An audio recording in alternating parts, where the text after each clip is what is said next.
जय जगन्नाथ। रथखड़ारू स्वागत। आगे चली महाप्रभुंक रथ गढ़ा काम। समस्त शिल्पी और कारीगर माने महाप्रभु को स्मरण करी लगी पड़िछंती कामरे। परंपरा अनुजाई महाप्रभु श्री जगन्नाथंक नंदीघोष रथरे 16टी चक खंजा जाउथुबा बेले बलभद्रंक तालध्वजरे 14टी और मां सुभद्रांक देवदलन रथरे 12 गोटी चक खंजा जाइथाए। एमिति 3 रथरे मोट्रे 42टी चक खंजा जाइथाए। एही 42टी चक काम सरी जाइथिबा बेले सूर्यंकर प्रखर तेज प्रभावरु चक गुड़िकु सुरक्षित रखिबा निमंते छामुंडिया करा जाई सेगुड़िकु घोड़ाई रखा जाइछि। बड़दाण्डरे चक गुड़िकु देखिबा निमंते किछि समय पई अटकी जाउछंती महाप्रभुंक दर्शन पई आसुथिबा भक्त माने। आज मैं महाप्रभु का दर्शन करने आया। सचमुच ये दूसरी यात्रा है मेरी। मैं समझता हूँ कि इससे बड़ी बात जीवन में कुछ नहीं हो सकती है जब महाप्रभु के दर्शन हो। ये उन्हीं की कृपा होती है, जब वही कृपा करते हैं, जब उन्हीं की इच्छा होती है, जब उन्हीं का आशीर्वाद होता है तो व्यक्ति उनका दर्शन करने आता है।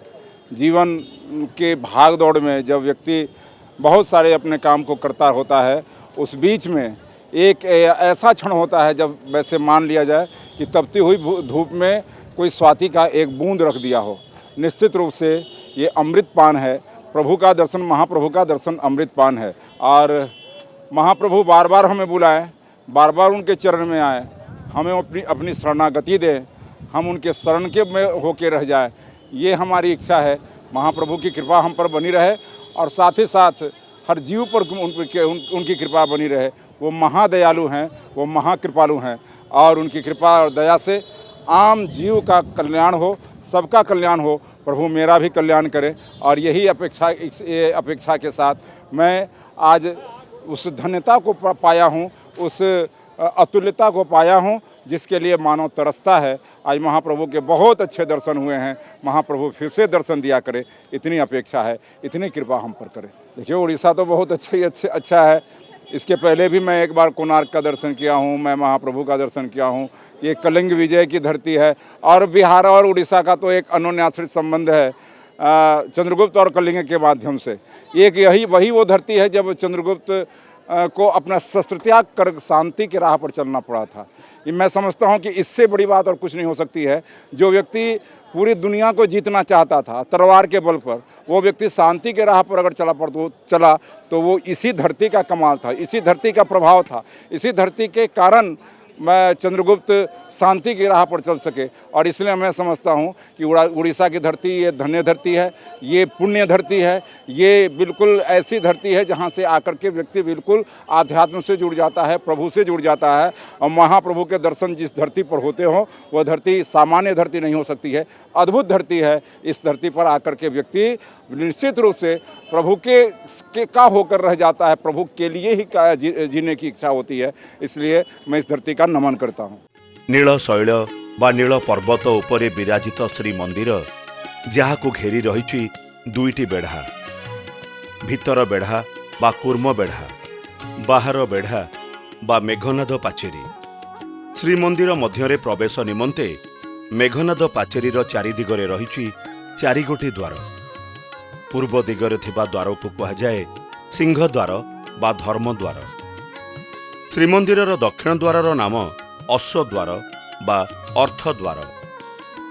एही द्वारे 2टी अश्व उपरे महाप्रभु श्री जगन्नाथ और भाई बलभद्र विजय होई कांची अभियान रे जाउथुबा मूर्ति विद्यमान। राजा घरर लोक माने एही द्वार देई मंदिर रे प्रवेश करिवार विधि रही। श्रीमंदिर पश्चिम द्वार को व्याघ्र द्वार बा काम द्वार कहुए। यह तांत्रिक और वामाचारी मार्ग बोली किंवदंती कहे।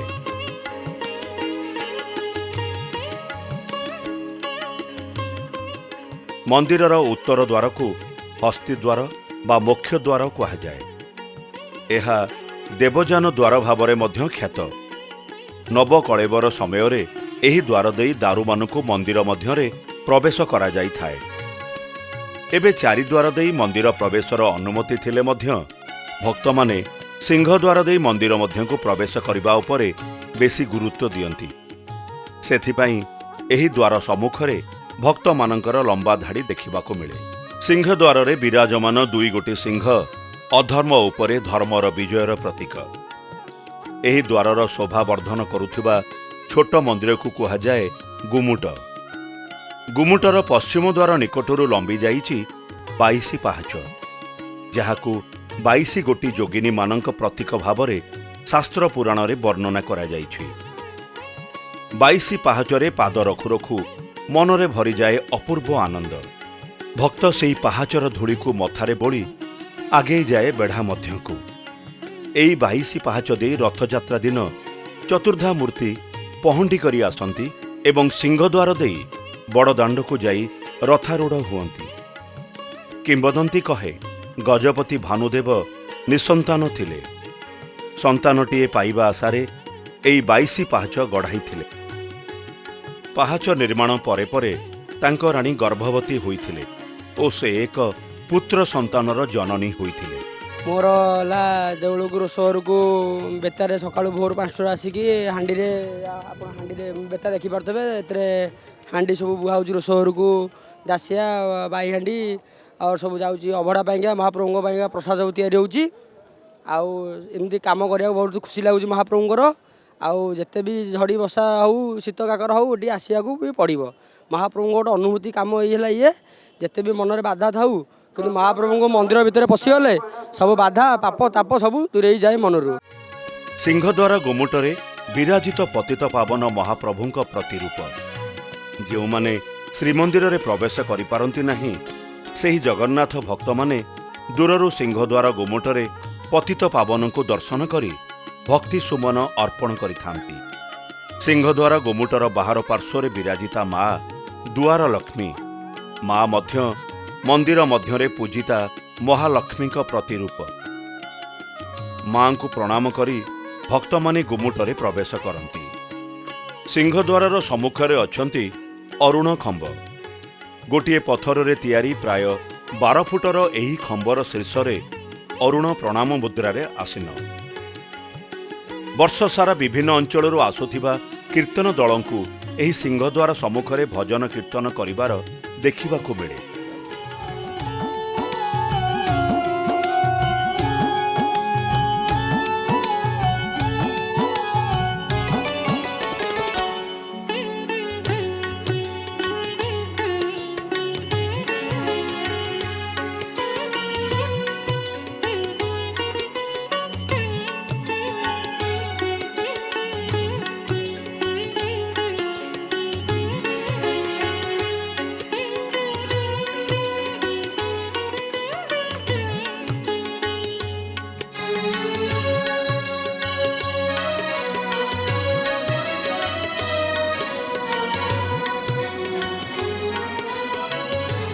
महाप्रभुଙ୍କ ସବୁ लीला जेपरी वैचित्रमय तांको रथ तीनोटी मध्य सेपरी वैचित्रतारे परिपूर्ण।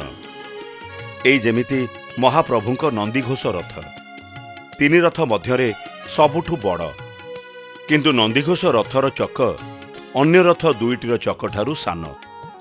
माँ सुभद्राଙ୍କ रथ देवदलन सबुठारु सान रथ हेले मध्य एहार चक सबुठारु बड़।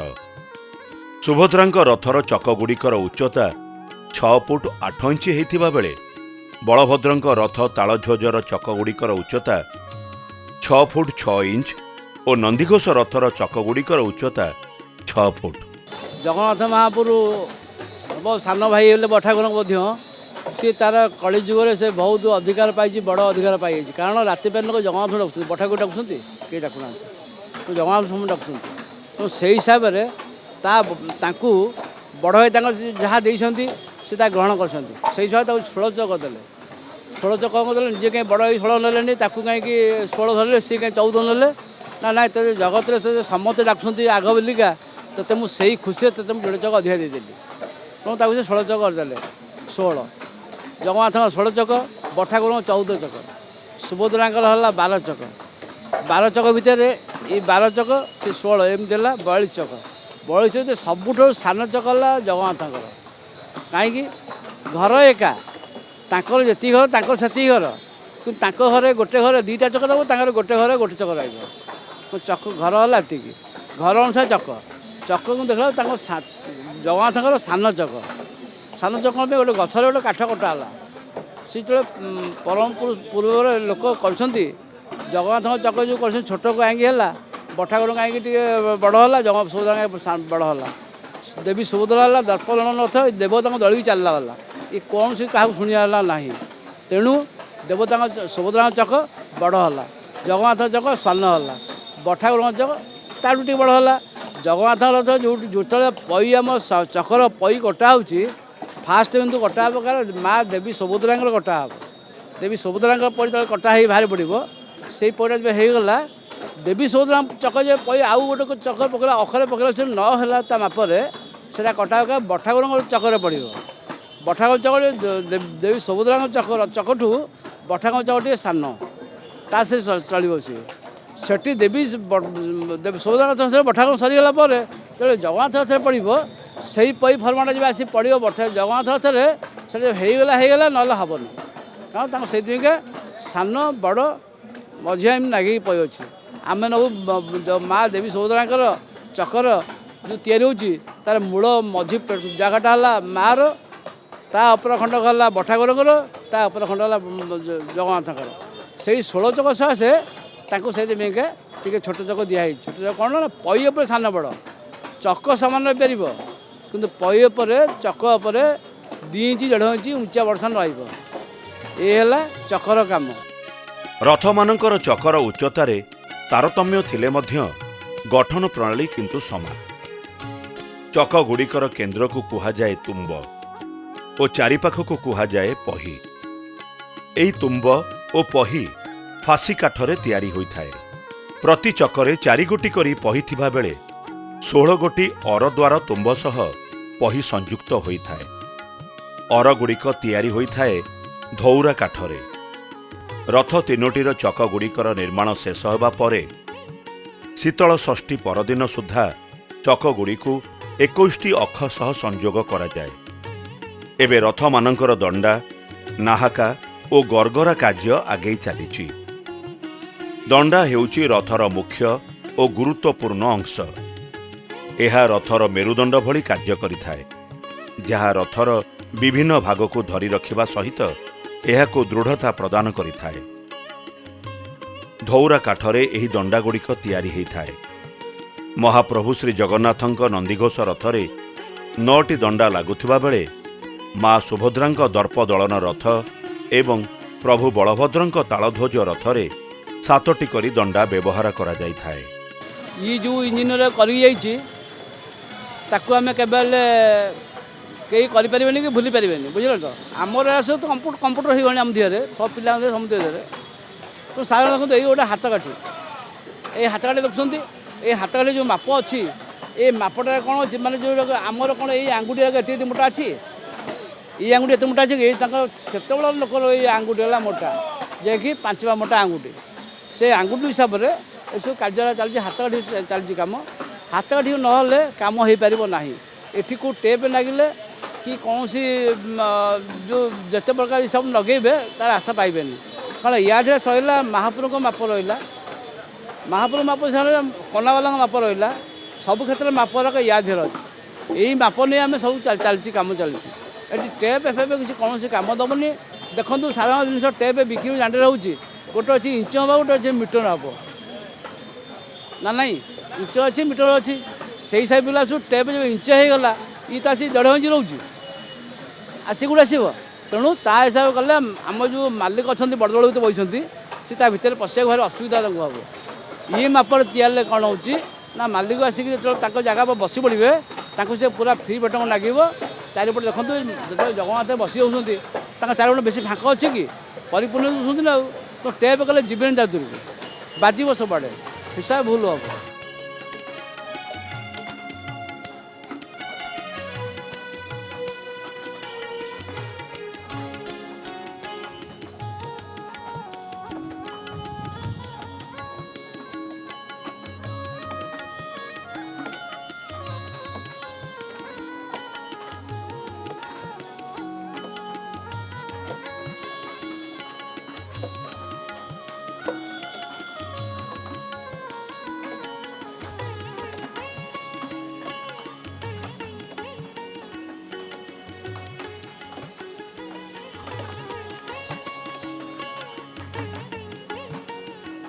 ହେଲା କାଠି, ଏଇ ହେଲା କାଠି ମାପ, ଏଇଟା ହେଲା ଆଙ୍ଗୁଠି, ଏଇଟା ହେଲା କାଠି, ଏଇଟା 6 ଆଙ୍ଗୁଳି, ଏଇଟା ହେଲା 6 ଆଙ୍ଗୁଳି, ଏଇଟା ହେଲା କାଠି ଆଙ୍ଗୁଳି, 2 ଆଙ୍ଗୁଳି, 3 ଆଙ୍ଗୁଳି, 4 ଆଙ୍ଗୁଳି, 5 ଆଙ୍ଗୁଳି, 6 ଆଙ୍ଗୁଳି, 7 ଆଙ୍ଗୁଳି।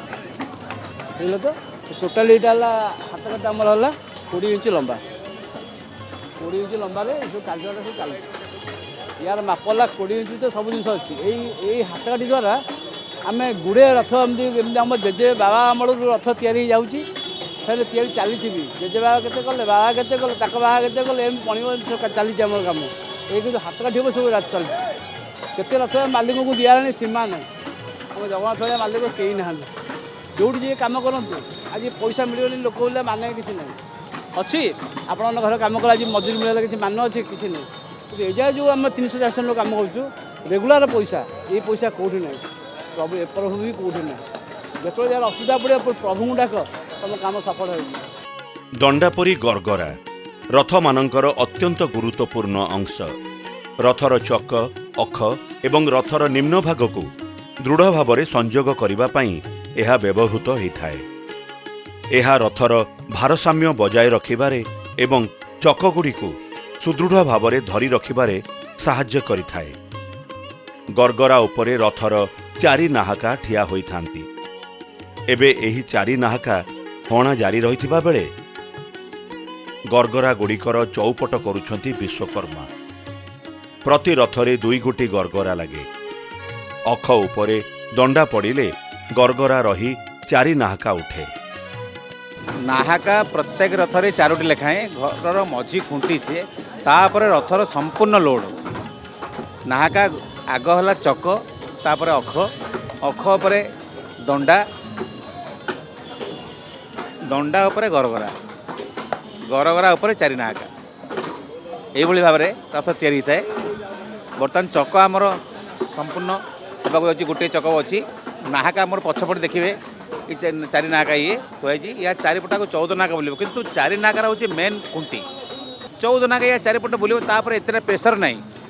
ରଥର ମଣ୍ଡଣୀ ଦେଖିବା ପାଇଁ 14 ନାହାକାର ଚାରିପଟାକୁ ବୁଲିକିରି ରଥଟା ତିଆରି ହେବ। ମାନେ 4 ନାହାକା ପରେ ଯେଉଁ ଭୂଇଁ ତିଆରି ହେବ, ସେ ଭୂଇଁର ଯେଉଁ ପାଖୁଡ଼ା ଗୁଡ଼ା ଲାଗିଥିବ, ସେ ପାଖୁଡ଼ାରେ ପ୍ରଥମ ପାଖୁଡ଼ା ଗୁଡ଼ାକ ଏଇ 4 ନାହାକା ଉପରେ ତାର 14 ନାହାକା ଉପରେ ରହିବ।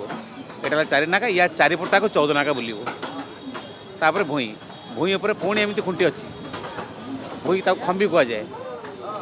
ପ୍ରଥମ ଭୂଇଁରେ 4ଟା ଖମ୍ବି, ଦ୍ୱିତୀୟ ଭୂଇଁରେ 4ଟା ଖମ୍ବି, ତୃତୀୟ ଭୂଇଁରେ ପୁଣି ଖୁଣ୍ଟି ଦେଇକରି ପୋଟଳ ପାରାବଡ଼ି ତିଆରି ହେବ। ମୁଖ୍ୟ ଖୁଣ୍ଟି ହେଲା 4 ନାହାକା ଖୁଣ୍ଟି, ସେ ତିଆରି ସରିଛି।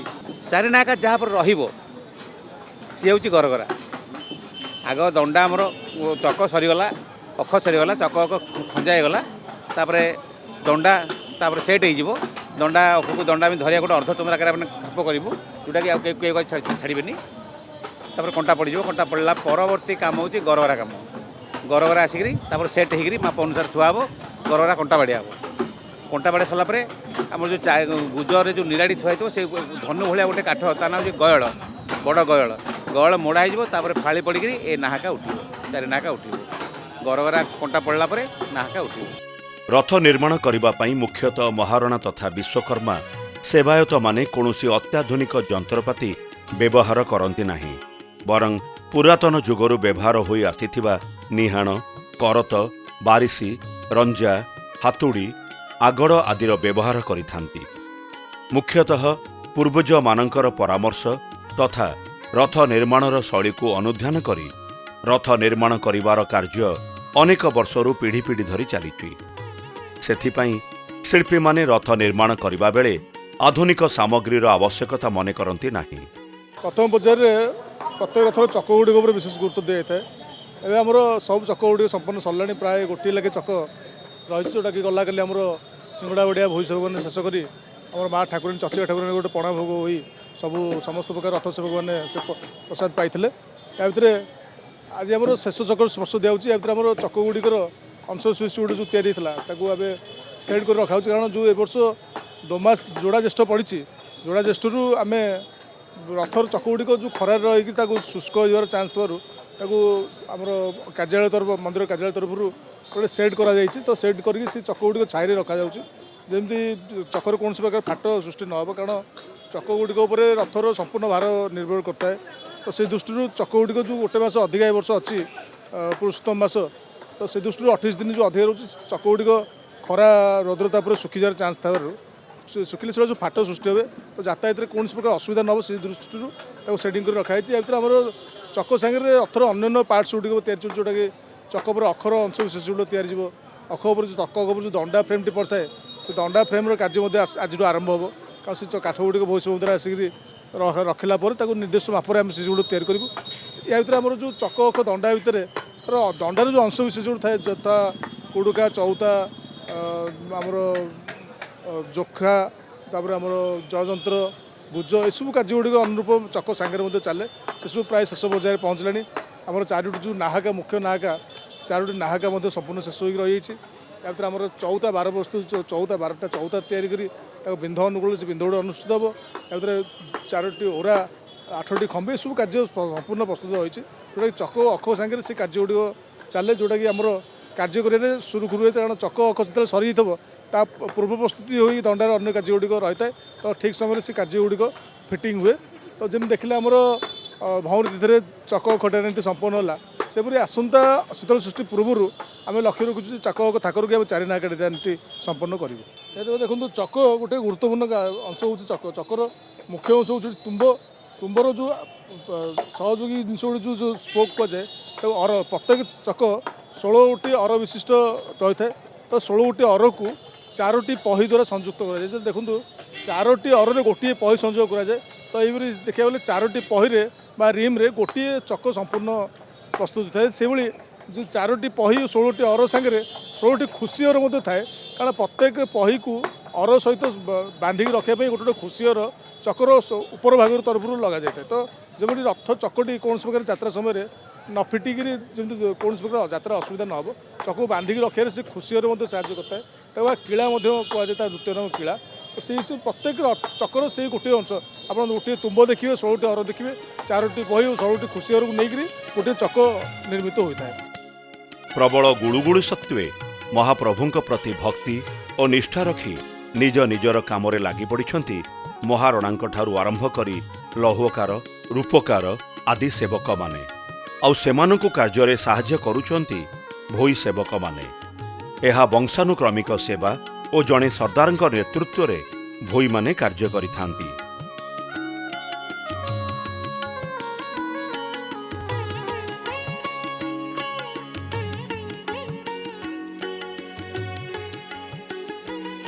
जय जगन्नाथ आमर तो खाली सिंगड़ा बाड़ी आमर शेष होती जोटा कि बयाली जकी सिंगड़ा बाड़ी की महाराणा सेवक मान जोगिया कार्य होती भोई सेवक मानक रही है से भी आम माँ पाखे पूजा अर्चना और माजणा कर पणा हो सारे आमर जनतागाड़े सिंगड़ा बाड़ी आम शेष कर जो पणाटी आम भोई महाराणा आम समस्त माँ प्रसाद पाई था सिंगड़ा बाड़िया कार्य शेष होता है भोई सरदार हिसाब से अनुकूल कर सारापर आमर महाप्रभुंर सिंगड़ा बाड़िया कार्य शेष होता है से कार्य भी आम शेष कर सारी आ जो चक गुड़िक कहते जो आमर छामुटिया कराई रखापाईका जेहेतु कि रुद्रताप रोचे आम से सुरक्षित रहा आम छामुटिया करके चक्का आम ता भितर रखी अच्छे सब चक्का 3 रथर चक्का रही अच्छे कारण महाप्रभु जिते चक थाक हम पुणी आणिकी महाराणा सेवक मान पाखे जोगेदेव आमर सब कार्य बर्तमान सुधा चक शेष होगा 4 नाका हणा होगला आमर जोखा कुड़ुका इत्यादि रूपकार मान खोदे कार्य भी चलते चौता भी हणा होगा अख भी खलार पकई सारे आज भी दंडा पकई बोलिया बंदोबस्त कर तेणु काम बहुत आगुआ रही आगुआ भी एमती दोमासी पड़ी अच्छी तेणु दोमासी जमी कार्य हुए प्रति वर्ष जमी हुए सेमती हुए आगुरी भी पड़ी अच्छी 3 मासिया कार्य तेणु महाप्रभुंर कार्य सुरुखुरु चली रही आम एति अनुभूति जी जाचु महाप्रभुंर कार्य आम कहीं किसी करूना सबू कार्य से ही करि आम पाखे महाप्रभुंर पाखे टे सेवा टे महाप्रभुंर पाइचु से आम निजक धन्य मानु। रथ तैयारी रे निमग्न समस्त शिल्पी मानकर आराध्या होउचंती माँ चर्चिका। विश्वास अछि जे माँ को तत्वावधान रे रथ तैयारी काम परिचालित हुए। माँ समस्तंक उपरे दया रखिथांतु। श्रृंखलित भावरे सुरुखुरु रे आगे चालू रथ काम। जय जगन्नाथ।